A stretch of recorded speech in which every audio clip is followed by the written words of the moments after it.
എനിക്ക് നഷ്ടം എന്ന് തോന്നിയിട്ടുള്ള മനുഷ്യൻ അദ്ദേഹത്തിന് ഞങ്ങളെ ചെറുപ്പത്തിൽ ഞാൻ സൈക്കിളൊക്കെ ആവശ്യപ്പെട്ടാൽ ചുറ്റോടുള്ളവർക്ക് സൈക്കിളൊക്കെ ഉണ്ടല്ലോ, ഒരു സെക്കൻഡ് ഹാൻഡ് പോലും വാങ്ങിത്തരാൻ കഴിഞ്ഞില്ല. പിന്നെ ഞാൻ മനസ്സിലാക്കി അവസാനം എന്നെ തൃപ്തിപ്പെടുത്താൻ എനിക്കൊരു സൈക്കിൾ പീടിയെന്ന് ഒരു വീലില്ലേ അത് വാങ്ങി തന്നു. ആ അപ്പം പുള്ളി ഞാൻ ഇത് ഉരുട്ടിക്കൊണ്ട് എല്ലായിടത്തും പോകും, അപ്പം എല്ലാവരും കാണിക്കാൻ വേണ്ടിയിട്ടൊക്കെ. അങ്ങനെയുള്ള ഒരു മനുഷ്യൻ അന്ന് ഒരുപാട് വേദനിച്ചിട്ടുണ്ടാവും. എൻ്റെ മോനെ എനിക്ക് ഇത് ചെയ്തു കൊടുക്കാൻ പറ്റിയില്ല, പക്ഷെ ജീവിതത്തിൽ ചെയ്തു തരാൻ പറ്റിയ എല്ലാം ചെയ്തു തന്നിട്ടുണ്ട് പുള്ളി. ആ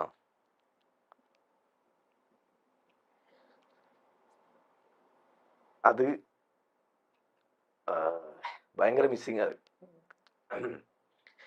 അത് കഴിഞ്ഞ് എനിക്കൊരു നല്ല കാലം അവരുടെയൊക്കെ അനുഗ്രഹം പ്രാർത്ഥന കൊണ്ട് പഠിച്ചോൻ തന്നല്ലോ.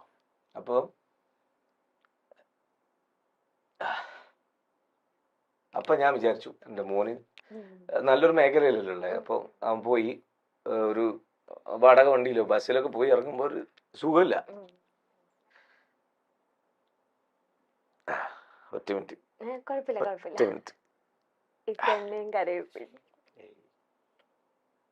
അപ്പോൾ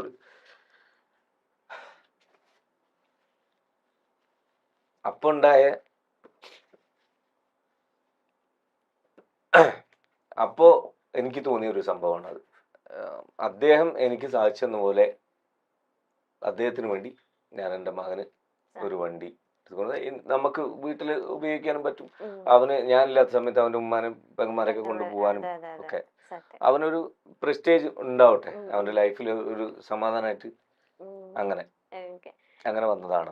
ഭയങ്കര ഫ്രീഡം ഉള്ള ഒരു പേരൻസ് ആണോ നിങ്ങൾ രണ്ടുപേരും? കാരണം എന്താ പറയുക, എനിക്ക് എൻ്റെ ഉപ്പ അങ്ങനെയാണ് തന്നിട്ടുള്ളത്. എൻ്റെ ഉപ്പ ഈ പറഞ്ഞ പോലെ നീ പാടാൻ പോകണ്ടെന്നോ അല്ലെങ്കിൽ പാട്ടൊരു തെറ്റായ കാര്യമെന്നോ അല്ലെങ്കിൽ അങ്ങനത്തെ മേഖലയിൽ ഇറങ്ങിയാൽ എൻ്റെ മോൻ പിന്നെ നരകത്തിൽ പോകുന്നോ ഒന്നും പറഞ്ഞ് ഭയപ്പെടുത്താനൊന്നും നിന്നിട്ടില്ല.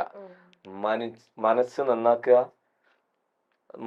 നമ്മളെ എന്ത് സന്തോഷവും നമുക്ക് ലോകത്തോട് പറയാം, പക്ഷെ മറ്റുള്ളവർക്ക് ഉപദ്രവമാകുന്ന സന്തോഷം പോലും സമൂഹത്തിലേക്ക് കൊണ്ടുവരരുത്. ഇത്രയൊക്കെ പുള്ളി പറഞ്ഞു. പിന്നെ 10 രൂപക്ക് പണിയെടുത്താൽ 2 രൂപ നമ്മളതല്ല, മറ്റുള്ളവർക്ക് കൊടുക്കണം എന്നല്ല പറയുന്നത്, നമ്മളതല്ല എന്ന് പറയുന്നത്, നമുക്ക് അവകാശപ്പെട്ടതല്ല. അതാണ് സക്കാത്ത് എന്ന് പറയുന്നത് ഇസ്ലാമിലുള്ള എനിക്ക് ബ്യൂട്ടിഫുൾ ആയിട്ടുള്ള ഒരു കാര്യം ഇഷ്ടപ്പെടുന്നത്. ഈ അസ്സലാമു അലൈക്കും പറയും പോലെ നിങ്ങളുടെ പേരിൽ രക്ഷ ഉണ്ടാവട്ടെ എന്ന് പറയുന്നത്, പിന്നെ ഞാൻ പഠിച്ച പ്രത്യയശാസ്ത്രത്തിൽ എനിക്ക് ആത്മാഭിമാനമുള്ളൊരു സാധനം അസ്സലാമു അലൈക്കും. അതുപോലെ ഒരു കാര്യമാണ്, നമ്മൾ അധ്വാനിക്കുന്നതിൽ നിന്ന് ഇത്ര ശതമാനം നമ്മളതല്ല, മറ്റുള്ളവർക്ക് അവകാശപ്പെട്ടതാണ്. നല്ല കാര്യം. ഇതൊക്കെയാണ് എൻ്റെ ഉപ്പ എന്നോട് പഠിപ്പിച്ചത്. അല്ലാതെ നീ പാടാൻ പോകണ്ട, നീ ഇന്ന മേഖലയിൽ പോകണ്ട, ആടും പേഴ്ചു പോകുന്നു എന്നോട് പറഞ്ഞിട്ടില്ല. അതുകൊണ്ട് തന്നെ പുള്ളി എനിക്ക് ഏറ്റവും നല്ലൊരു സപ്പോർട്ടായിരുന്നു. പക്ഷെ നമ്മളെ നല്ല കാലത്ത് 2-2.5 വർഷമേ കിട്ടിയുള്ളൂ, പോയി. മുകളിലിരുന്ന് എല്ലാം കാണുന്നുണ്ടോ ഉപ്പ? അല്ലെ ഉപ്പനെ ഈ ഒരു നമ്മളെ അകത്തുണ്ട് ഞാൻ വിശ്വസിക്കുന്നു. നമ്മളെ അകത്തേക്കാണ് അവര് ശരിക്കും ചെല്ലുന്നത്. അവര് അസ്തമിച്ചങ്ങ് പോവല്ല, നമ്മുടെ അകത്തേക്ക് പോകുന്നതാണ്. ആ ഉത്തരവാദിത്വം കൂടി നമ്മളിലുള്ള അവരെ പിന്നെ പ്രതിനിധീകരിച്ച് പോവുക, കുടുംബത്തിനെ അവര് നോക്കിയ പോലെ നോക്കാൻ ശ്രമിക്കുക. അങ്ങനെ ഇക്ക പണ്ടും ഒരുപാട് റൂമേഴ്സ്, ഇപ്പൊ ഈ ആൽബത്തിൽ അഭിനയിക്കുമ്പോ ഇപ്പൊ കെട്ടിയതിന് ശേഷം വൈഫിനോട് ഇവൻ അവളായിട്ട് സെറ്റാണ്. പക്ഷെ കുറച്ചു കാലം കഴിഞ്ഞപ്പോ കൈരളി ടിവിയുടെ ഏതൊരു സീരീസിന് വേണ്ടി ഒരു കഴിഞ്ഞല്ലോ പ്രൊമോഷൻ ഇറങ്ങിയപ്പോ കൊല്ല ഷാഫിയൊക്കെ 2ാമത് വിവാഹിതനായിരിക്കുന്നു. ആ പാവം പെൺകുട്ടി, ആ കുട്ടിയാണ് അതിന്റെ അങ്ങനത്തെ ഒരു പ്രത്യേക പേര് വരുന്നല്ലോ ആ മോള്. പാവം അത് കോട്ടയത്ത് അങ്ങോട്ട് പഠിച്ചുകൊണ്ടിരിക്കുന്നത്, നമ്മളെ നാട്ടിനടുത്താണ്. എന്നിട്ട് അതിന്റെ അച്ഛൻ എന്നോട് വന്ന് പറയാ, കല്യാണ വീട്ടിൽ നിന്നൊക്കെ ചിലർക്ക് എന്നോട് ചോദിക്കണ്ടോ എന്നിട്ട് ഞാൻ അങ്ങോട്ട് പോയിട്ട് അവരോട് പറഞ്ഞു, നിങ്ങൾ ഇന്നതല്ലേ ചോദിക്കാൻ വന്നത്. ആ ഒരു പ്രൊമോ ഭയങ്കരമായിട്ട് അതെന്താ പറഞ്ഞാല്, ഈ ഞാൻ നേരത്തെ പറഞ്ഞ പോലെ, നേരത്തെ പറഞ്ഞ 3-4 കാരണങ്ങളെ കൊണ്ട് അസൂയാലുക്കളായ കുറച്ച് ആൾക്കാർക്ക് എന്തെങ്കിലും നെഗറ്റീവ് കേൾക്കണം, എന്നിട്ട് അതൊന്ന് ആഘോഷിക്കണം. അവര് കേട്ട പാതി കേൾക്കാത്ത പാതി ഇത് അതിൽ അവർക്കും കൂടെ ചേർക്കാൻ പറ്റുന്ന ക്യാപ്ഷൻ കൂടി എഴുതി അങ്ങ് വിടുക. അതുകൊണ്ടാണ്. അല്ലാതെ നമ്മളെ ഇങ്ങനത്തെ ഒരുപാട് കേട്ടിട്ടാണ്. എൻ്റെ വൈഫിൻ്റെ അടുത്ത് ഇപ്പോഴായാലും ഇപ്പം ചെലവാവില്ല എന്ന് പറഞ്ഞുകൊണ്ട് ആരും അധികം പറയില്ല എന്നാണ് ഞാൻ വിശ്വസിക്കുന്നത്. അല്ലാത്ത സമയത്ത് ഉപദേശം പോലെ, മോളെ ഇങ്ങനെ വിട്ടു കഴിഞ്ഞാൽ അവൻ അങ്ങനെ ആയിപ്പോവും. അപ്പം എന്നെ സംബന്ധിച്ചിടത്തോളം ഈ പ്രണയ രോഗമുള്ള ഒരാളും കൂടിയാണല്ലോ, ഓൾറെഡി ഒരു പ്രേമം നഷ്ടപ്പെട്ട ഒരാള്. അപ്പൊ നല്ല നല്ല പെൺകുട്ടികളുടെ കൂടെ അഭിനയിക്കാൻ ചാൻസ് കിട്ടുമ്പോ മനസ്സൊന്നും അങ്ങോട്ട് പോയി പോവോ? ആ പേടി എന്തായാലും ഭാര്യമാർക്ക് എല്ലാരും ആർട്ടിസ്റ്റുകളും ഭാര്യമാർക്ക് ഉണ്ടാവും. ഭാര്യമാർക്കുണ്ടാകാതെ. അപ്പോ ആ പേടിയിലേക്ക് പെട്രോൾ ഒഴിക്കുകയാണ് ഇവരെ പരിപാടി. അത് പിന്നീട് പോകെ ഒക്കെ മനസ്സിലായി. ഞാൻ പലപ്പോഴും അവളോട് നല്ല കാലത്ത് തന്നെ ചോദിച്ചിട്ടുണ്ട്, ഞാൻ ഈ പരിപാടി നിർത്തട്ടെ റജില, നിനക്ക് സമാധാനമായിട്ട് ജീവിക്കാലോ. അപ്പൊ എന്നോട് പറഞ്ഞ നമ്മളെ മക്കള് ഞാനിത് നിർത്തിക്കാൻ ഞാൻ എഡ്യൂക്കേറ്റഡ് അല്ല, 10ാം ക്ലാസ് പൊരുതി തോറ്റ മനുഷ്യൻ. എനിക്ക് എവിടെ പോയി എന്ത് ജോലിയായി ചെയ്യാൻ പറ്റുക? നാടൻ പണിയെടുക്കണം. അതിൽ നിന്നുള്ള വരുമാനത്തിൽ ഞാൻ വളർന്ന പോലെ എൻ്റെ മക്കള് വീണ്ടും ഈ കണ്ട ദാരിദ്ര്യവും കണ്ട് വളരണ്ടേ? അവർക്ക് ഒരു അംബീഷൻ പൂർത്തീകരിക്കാൻ വേണ്ടിയിട്ട് നമുക്കൊന്നും ചെയ്തു കൊടുക്കാൻ പറ്റാണ്ടാവും. അവരൊരു ഫ്യൂച്ചർ ബ്രൈറ്റ് ആവണം എന്നുണ്ടെങ്കിൽ നമുക്ക് ഇവിടുന്ന് തുടങ്ങി അവർക്ക് വേണ്ടി എന്തെങ്കിലും സേവിങ്സ് ഉണ്ടാവണം. അല്ലെ അവർ ഇപ്പൊ ആഗ്രഹിക്കുന്ന പോലെ എന്തെങ്കിലും ഒരു മുട്ടായി നല്ല വാങ്ങിച്ചു കൊടുക്കണം, നല്ല വസ്ത്രം വാങ്ങിച്ചു കൊടുക്കണം. അപ്പൊ എനിക്ക് പടച്ചോൻ തുറന്നു തന്ന വലിയൊരു വഴിയാണ് കലാമേഖല എന്ന് ഞാൻ മനസ്സിലാക്കുന്നു. അതെന്തിനാണ് ഇവർക്കൊക്കെ വേണ്ടി നിർത്തുന്നതെന്ന് തിരിച്ചു ചോദിച്ചാലാണ് എൻ്റെ ഭാര്യ. ഉമ്മയങ്ങ് അതെ. ഞാൻ പലതവണ പല ഇൻസൾട്ടിങ്ങും ഈ മേഖലയിൽ നേരിട്ടിട്ട് പോയി കരഞ്ഞിട്ടുണ്ട് ഉമ്മാരുടെ അടുത്തൊക്കെ. എനിക്ക് ഈ ടെൻഷൻ വല്ലാണ്ട് പേറാൻ കഴിയില്ല. അതെ, കൂട്ടുകാരെ മുന്നിലോ വീട്ടുകാരെ മുന്നിലോ ഒക്കെ എപ്പോഴെങ്കിലും പൊട്ടിപ്പോകും. എന്നാലേ തീരുള്ളൂ, അല്ലെ ഇവിടെ കിടക്കും. ഇപ്പം ഈ ഒരു ന്യൂസ് കേട്ടതിന് ശേഷം ഇക്കാണ് എന്റെ ഫസ്റ്റ് ഗസ്റ്റ്. അതുകൊണ്ട് ഞാൻ ചോദിക്കാണ്, ഇപ്പൊ ഈ അടുത്തിടെ ഇപ്പൊ കുറച്ച് ട്രെൻഡിങ് എന്ന് ഞാൻ ഉപയോഗിക്കാൻ കാരണം ലൈക്ക് ഇപ്പൊ ബസ് യാത്ര പണ്ടൊക്കെ എന്ന് വെച്ചാൽ ഒരു ഇപ്പൊ വണ്ടി ഇതൊന്നും ഇല്ലാത്ത കാലഘട്ടത്തിൽ നിങ്ങൾ ബസ്സായാലും ലോറി ആയാലും ഇടിച്ചും കയറിയൊക്കെ അതെ ഇപ്പോഴും പോകുന്ന ആൾക്കാരാണ്. ഇപ്പൊ ബസ് യാത്ര ചെയ്യുമ്പോൾ ആണുങ്ങൾക്ക് പ്രത്യേകം ഭയങ്കര പേടിയാണ്. ചില റീലൊക്കെ കാണുന്നുണ്ട്, ചിലതൊക്കെ സത്യമായിരിക്കും. ഇപ്പൊ സത്യം പറഞ്ഞാൽ പോലും ഒരു എന്താ പറയാ, മൊത്തത്തിൽ ആ ഒരു കാറ്റഗറി ഇത് ഫേക്ക് എന്നൊരു രീതിയിൽ ചുമ്മാ ഒരു ട്രെൻഡ് ആവാൻ വേണ്ടി സോഷ്യൽ മീഡിയയിൽ കാണുമ്പോൾ നമുക്ക് മനസ്സിലാവും ആ ഒരു സഹോദരന്റെ നിസ്സഹായാവസ്ഥ. ഒരു ബസ്സില് നിങ്ങൾ എത്ര നല്ല വോൾവോ ബസ് മറ്റേതായിക്കോട്ടെ, റോഡ് അതിനനുസരിച്ചല്ലെങ്കിൽ ഒരു ബസ്സിൽ ആർക്കാണ് സ്റ്റേബിൾ ആയിട്ട് ഇങ്ങനെ വടി പോലെ നിൽക്കാൻ പറ്റുക? ഇല്ല. ഒരു ആട്ടം എല്ലാ മനുഷ്യന്മാരിലും ഉണ്ടാവും. നിൽക്കുകയാണെങ്കിൽ സ്റ്റാൻഡിങ് ആണെങ്കിൽ ഉറപ്പാണ്. ഇവര് ഇരുന്നിട്ട് വീഡിയോ എടുത്തിട്ട് അവർക്ക് അത് ശരിയായില്ലെന്ന് മനസ്സിലായപ്പോ ഇറങ്ങാൻ ആ പുള്ളി മുന്നോട്ടുണ്ട്, അവിടെ നിൽക്കും. ആ ആളുടെ കൈയിന്റെ മുട്ടിന്റെ അടുത്ത് ഇവൾ പോയി നിൽക്കല്ലേ ചെയ്യുന്നത്.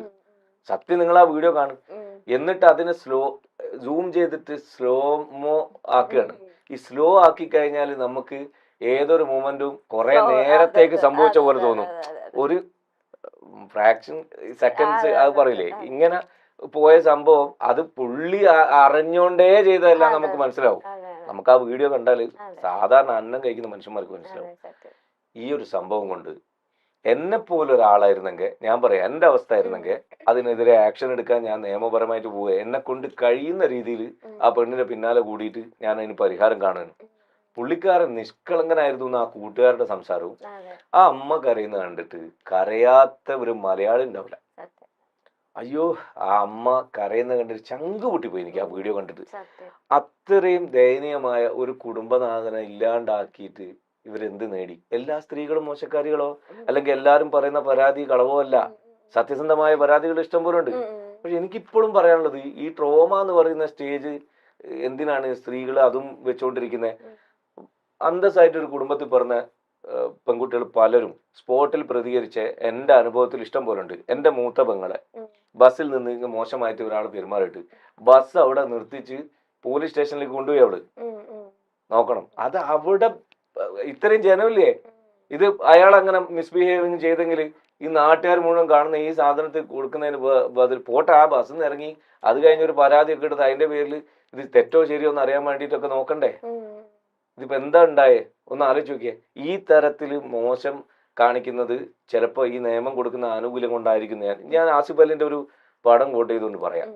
എന്തായിരുന്നു ആ പടത്തിന്റെ പേര്? ഈ അടുത്ത കാലത്ത് ഇറങ്ങിയ പടം ആഭ്യന്തര കുറ്റവാളി. അദ്ദേഹം ആ കഥാപാത്രം പറയുന്ന ഒരു ഡയലോഗ് ജഡ്ജിനോട്, സാർ ഇത് സ്ത്രീകളെ സംരക്ഷിക്കാൻ വേണ്ടിയിട്ടുള്ള നിയമമാണ്, അല്ലാതെ പുരുഷന്മാരെ ഹരാസ് ചെയ്യാനുള്ളതല്ല, അവരുടെ ജീവിതം നശിപ്പിക്കാനുള്ളതല്ല എന്ന് പറയേണ്ടി വരും സാർ, അതൊന്ന് പറഞ്ഞു കൊടുക്കണേ. ഒന്ന് ആലോചിക്കുക. നമ്മൾ ആർട്ടിക്കിൾ ഇത്ര നമ്പറും പറഞ്ഞുകൊണ്ട് ഇങ്ങനെ ഒരു നിയമം വെച്ചിട്ട് പിന്നെ പുരുഷന്മാര് മുഴുവൻ അപരാധികളായി പോവുകയാണോ? ഇവിടെ ഇന്നത്തെ കാലത്ത് എന്തെല്ലാം സംഗതികളുണ്ട് തെളിവിന് വേണ്ടിയിട്ട്, എന്തെല്ലാം സംഭവമുണ്ട്.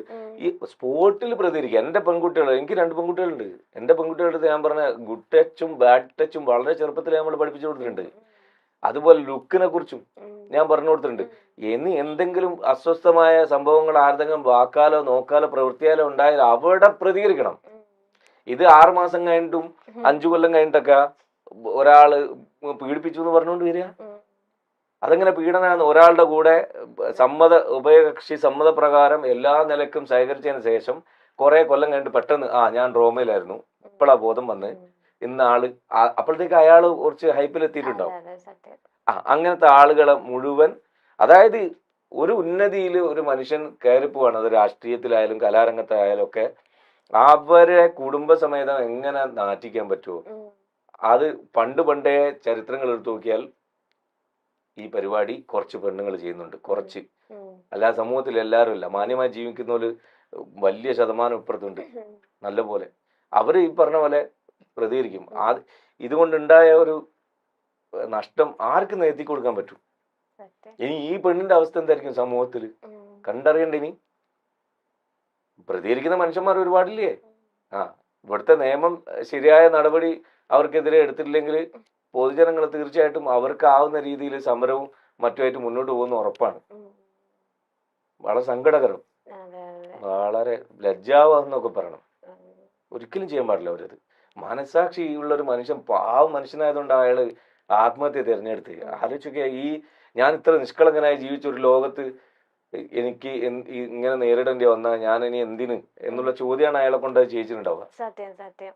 കാരണം അച്ഛനും അമ്മയൊക്കെ ഏജ്ഡ് ആയിട്ടുള്ള 2 വ്യക്തികളാണ്.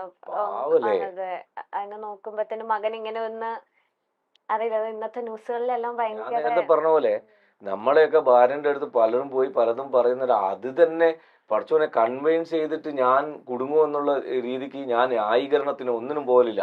ഞാൻ എപ്പോഴും എന്റെ പല സുഹൃത്തുക്കളും എന്നോട് അവിടെ നിന്ന് ഇങ്ങനെ കേട്ടു ഇവിടെ നിന്ന് ഇങ്ങനെ കേട്ടു എന്ന് പറയുമ്പോൾ ഞാൻ പറയും, നിങ്ങൾക്ക് എന്നെ അറിയാവുന്നിടത്തോളം എങ്ങനെ വിശ്വസിക്കാൻ പറ്റുന്നു അങ്ങനെ എടുത്തോളാം. അതായത് ചെയ്തു എന്ന് നിങ്ങൾക്ക് തോന്നുന്ന ഒരു കാര്യമാണ് കേട്ടത്, തൃപ്തികരമായി ഞാനത് ചെയ്യും എന്ന് നിങ്ങൾക്ക് ഉറപ്പുണ്ടെങ്കിൽ, ഞാൻ തല്ലിയെന്നോ അല്ലെങ്കിൽ ഞാൻ കൊന്നുന്നോ അല്ലെങ്കിൽ ഞാൻ ഇങ്ങനെ ചെയ്തെന്നോ നിങ്ങൾ എന്താണോ കേൾക്കുന്നത് അത് നിങ്ങൾക്ക് നിങ്ങളെ മനസാക്ഷി പോലെ എടുക്കാം. എനിക്ക് യാതൊരു പ്രശ്നമാകില്ല. കാരണം നമ്മൾ തെളിയിക്കാൻ വേണ്ടിയിട്ട് ന്യായീകരിക്കാൻ വേണ്ടി നിൽക്കുമ്പോൾ നമ്മൾ വീണ്ടും പ്രതിയാകുക ചെയ്യുന്നത്, നാണം കിടുക ചെയ്യുക നമ്മള്. അതുകൊണ്ട് ഞാൻ എൻ്റെ മക്കളുടെ അടുത്തും പറഞ്ഞു കൊടുത്തുള്ളതാണ്, നിങ്ങൾ തെറ്റ് ചെയ്തിട്ടില്ല എങ്കിൽ പരമാവധി മൗനം പാലിച്ചോളാം. കാലം അതിന് മറുപടി നിശ്ചയമായും കൊടുത്തിരിക്കും, ഉറപ്പാണ്. ഞാനതിൽ വിശ്വസിക്കുന്നുണ്ട്. ഇക്കതിനെ ഈ ഒരു കാലഘട്ടത്തിൽ ഇപ്പൊ ഒരുപാട് റാപ്പേഴ്സും കാര്യങ്ങളൊക്കെ ഉണ്ട്. ഇക്കയ്ക്ക് ഭയങ്കര പേഴ്സണൽ ഫേവറേറ്റ് അല്ലെങ്കിൽ റിപ്പീറ്റ് മോഡായിട്ട് ഇക്ക കേൾക്കുന്ന ഏത് ഒരു ഇൻഡിപെൻഡന്റ് മ്യൂസീഷ്യന്റെ സോങ് ആണ്? ബാക്കി ഒരുപാട് ഗായകരുണ്ട്, അതല്ല, ഇക്കയും ഒരു ഇൻഡിപെൻഡന്റ് മ്യൂസിക് അല്ലെങ്കിൽ മ്യൂസീഷ്യൻ എന്ന രീതിയിൽ കടന്നു വന്നോണ്ട് ഞാൻ ചോദിക്കുകയാണ്, ഒരു ഫേവറേറ്റ് ഒരു നിലവിലുള്ള ഒരാളെ പറയാൻ പറ്റൂ? അല്ല, ഇക്കയ്ക്ക് ഇഷ്ടമുള്ള എന്റെ ഫേവറേറ്റ് ആയിട്ടുള്ള എല്ലാ ആൾക്കാരെയും പറഞ്ഞു. ഏറ്റവും ഫേവറേറ്റ് വേടനാണ്. അതില് കാര്യം ഡാപ്സിന് എനിക്ക് വളരെ ഇഷ്ടപ്പെട്ട ആളാണ്. ഈ ഡാപ്സിന് കുറെ ട്യൂണുകളും വരികളും ഒക്കെ നല്ല കഴിവുള്ള കുറെ സാധനം. വേടൻ ഞാനൊക്കെ അല്ലെങ്കിൽ നമ്മളൊക്കെ പലരും പറയാൻ ഭയപ്പെട്ട് നിന്ന കുറെ കാര്യങ്ങളെ ഉത്ബോധന രീതിയിൽ പറഞ്ഞു. അപ്പൊ ചില സുഹൃത്തുക്കൾ എൻ്റെ അടുത്ത് പറഞ്ഞു, ഇന്നിപ്പോ അങ്ങനത്തെ ജാതി ഇതൊന്നും എവിടെ ഇല്ല. ഞാൻ പറഞ്ഞു, ഈ സമൂഹത്തിൽ നമ്മളൊന്നും പോകുന്ന പോലെ പോവാത്തോണ്ടും എവിടെ അനുഭവം ഇല്ലാത്തോണ്ടാ, അല്ലാണ്ട് ഇതില്ലാണ്ടല്ല. ഇത് നിങ്ങൾക്ക് എവിടെ നിങ്ങൾ തൊഴിൽ മേഖല നോക്കിയാലും കലാമേഖല എടുത്താലും എവിടെ നോക്കി സോഷ്യൽ മീഡിയ തുറന്നാൽ മതി. നമ്മൾ പണ്ട് ലാലേട്ടനെയും മമ്മൂക്കാനെയും കാണുന്നത് ലാലേട്ടൻ മമ്മൂക്ക പടം ഇറങ്ങി അവരെ കഥാപാത്രത്തെ കുറിച്ചും എല്ലാത്തിനും കൂടി പെർഫോമൻസിനെ കുറിച്ചും. ഇന്ന് അതല്ല. ഇന്നാള് കോയ കാക്ക എന്നെല്ലാം പറഞ്ഞിട്ട് മമ്മൂക്കാനെ കണ്ടു കഴിഞ്ഞാൽ ഇപ്പുറത്ത് സംഗീ എന്ന് പറഞ്ഞിട്ട് ലാലേട്ടനെ കണ്ടു കഴിഞ്ഞാൽ എന്തിനാണ് ഈ വൃത്തികെട്ട പരിപാടി എടുത്തു വെക്കുന്നത്? കലാകാരന്മാരെ പോലും അങ്ങനെ സോഷ്യൽ മീഡിയക്കകത്ത് പോലും ഈ വിവേചനമുണ്ട്. ആ വിവേചനം എവിടെ നിന്നാണ് കുത്തിവെക്കപ്പെടുന്നത്? അതിന്റെ അടിവേരിനെ കുറിച്ചാണ് വേടനെ പോലുള്ള ആളുകൾ പാട്ട് എഴുതിക്കൊണ്ടിരിക്കുന്നത്. കാലം മുമ്പേ പലരും എഴുതിയിട്ടുണ്ട് ഇത്. അപ്പം ആ പുതിയ കാലത്ത് ചെറിയ പ്രായത്തിൽ അവന് അത്രയും പറയാനുള്ള ഗട്സ് ഉണ്ടായി, അല്ലെങ്കിൽ അത് കുറെ എന്താ പറയാ മനസ്സുകളിലേക്ക് എത്തിക്കാനും ചിന്തിക്കാനും. അതുകൊണ്ട് സംസ്ഥാന അവാർഡ് വെറുതെ കൊടുത്തല്ലോ. എന്താണ് കൈതപ്രം സാറ് പറഞ്ഞ്, ഞാൻ നിങ്ങൾ സ്വഭാവ സർട്ടിഫിക്കറ്റിനല്ല ഞാൻ മാർക്ക് ഇടുന്നത്, അദ്ദേഹം എഴുതിയതിൽ കവിതയുണ്ട്. കവിത ഉണ്ട് എന്ന് പറഞ്ഞാൽ സാമൂഹിക പ്രതിബദ്ധത ഉണ്ടാകുന്നതിനാ കവിത എന്ന് പറയാം. അതായത് എനിക്ക് മാത്രം സുഖം എന്ന ഒരു സാധനത്തിനല്ല ഞാൻ പാട്ടുന്ന കവിത എന്ന് വിലയിരുത്തേണ്ടത്. മറ്റൊരാൾക്ക് കൂടെ അത് സമൂഹത്തിലേക്ക് ഉപകരിക്കുമ്പോൾ, അല്ലെങ്കിൽ മറ്റൊരാളുടെ കൂടെ വാക്ക് അല്ലെങ്കിൽ അവരുടെ കൂടെ നാവായിട്ടാണ് നമ്മളെ പേന ചലിക്കുന്നതെങ്കിൽ അതാണ് അതെ അവരുടെ മനസ്സും കൂടെ പറയാൻ ഉദ്ദേശിച്ചതാണ്. അതാണ് ഈ വോയിസ് ഓഫ് വോയിസ്ലെസ് എന്ന് പറയുന്ന അതെ സാധനം. അതെ അതെ മിണ്ടാൻ പറ്റാത്തവരുടെ വാക്കാണ് ശരിക്കും വേടൻ. അതെ അതെ ശരിയാ. ആ, വേടനെ എപ്പോഴെങ്കിലും നേരിട്ട് കണ്ട് അങ്ങനെ കണ്ടിട്ടില്ല ഞാന്. കണ്ടിട്ടില്ല. പുള്ളി ഒരു ഖത്തറിലെങ്ങാണ്ട് ഇരുന്നിട്ട് ഒരു ഇതിൽ വീഡിയോയിൽ പറയുന്നുണ്ട്, ആ, ഭക്ഷണം കഴിക്കുമ്പോ എന്നെ കുറിച്ച് ആരോ ഒന്ന് ചോദിച്ചപ്പോ, ആ, അയ്യോ ഷാഫിക്ക അത് ആ. ആൽബത്തിന്റെ കിങ് ആണ് പുള്ളി, മറ്റേ ആ MP3 എന്താണ് പ്ലേയേഴ്സ് ആ മൊത്തം ഇത് ഷാഫിക്കാണ്. പറയുന്നുണ്ട് ആ പുള്ളി. ശരിയാ. ഞാൻ ഇരിങ്ങാലക്കുടയില് 9ാം ക്ലാസ് പഠിക്കുന്ന സമയത്ത് ഞാൻ ഇരിങ്ങാലക്കുടയിൽ ഒരു പുള്ളിയുടെ പ്രോഗ്രാമിന് പോയിട്ട് ഉം. ആ തൃശ്ശൂർ സ്ലാങ്ങിൽ നല്ല രസമുണ്ട് കേൾക്കാൻ. ആ, വളരെ നിഷ്കളങ്കമായിട്ട് അതെ പറയാ, അതെ അതെ പാവണ്ണ ആള്. അതെ എന്നിട്ട് ഈ അങ്ങനെ ടിക്കറ്റിന് വേണ്ടി തല്ലൊക്കെ കൂടിയിട്ട് ഞങ്ങൾ പോയി കണ്ടിട്ടുള്ള ആളാണ്. അതുകൊണ്ട് നേരിട്ട് പുള്ളിയുടെ വീട്ടിൽ പോയി കാണണം, അതാണ് അതിന്റെ റെസ്പെക്ട് ഓ എന്നൊക്കെ പറഞ്ഞു. എന്നെ വിളിച്ച് സംസാരിച്ചു. ഓ അതായത് കൊയിലാണ്ടിയിൽ 24ാം തീയതി ആ.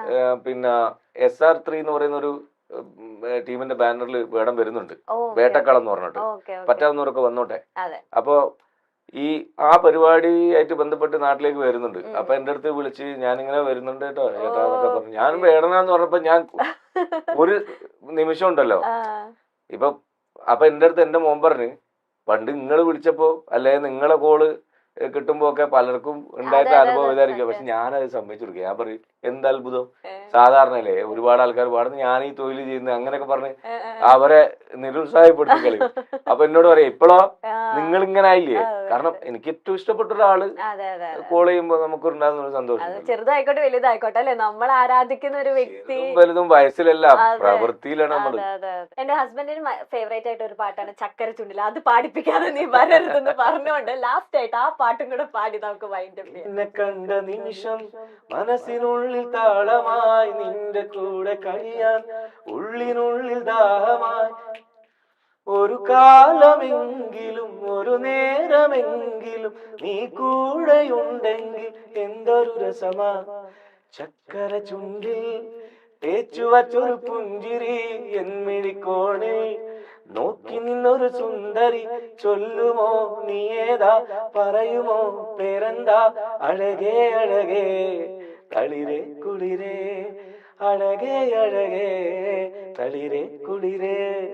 ഇത് ലത്തീഫ് എന്ന് പറഞ്ഞ തളിപ്പറമ്പുള്ള ഒരു മനുഷ്യൻ എഴുതിയതാണ്. Okay tune Nizam Taliparamba okay okay. തളിപ്പറമ്പുകാരാണ്. ഓക്കെ അവരുടെ പാട്ടാണ്. പാട്ടാണ്.